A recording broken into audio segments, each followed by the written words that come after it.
ఆయన పాదాల దగ్గర కూర్చో, ఆయనతో మాట్లాడు, ప్రార్థన ద్వారా ఆయనతో సంభాషిస్తూ ఉండు. అలాగుననే వాక్యము ద్వారా ఆయన నీతో మాట్లాడు మాటలను స్వీకరించుటకై వాక్యాన్ని చదువు, ధ్యానించు. నిన్ను నీవు పరిశుద్ధపరచుకోవడానికి, మరింత మహిమ చేత నింపబడడానికి, ఆయన రూపాన్ని పొందడానికి, ఆయన ఏది వద్దన్నాడు, ఏది చేయమన్నాడు, ఆయన ఆజ్ఞలను ఏవి అనుసరించాలి, ఇంకా ఏవి విడిచిపెట్టాలి, ఇవన్నీ నీకు తెలియడానికి ప్రతిదినం వాక్యంతో ఎక్కువ సమయం గడుపుదాం. దేవునికి స్తోత్రం కలుగునుగాక. హల్లెలూయా, హల్లెలూయా. మరియా ఉత్తమమైన దాన్ని ఏర్పరచుకుందంట.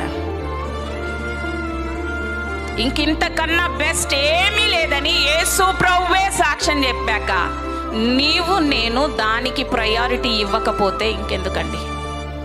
ఇంకేం చూస్ చేసుకున్నా, ఇంకెన్ని మాటలు చెప్పినా వేస్ట్.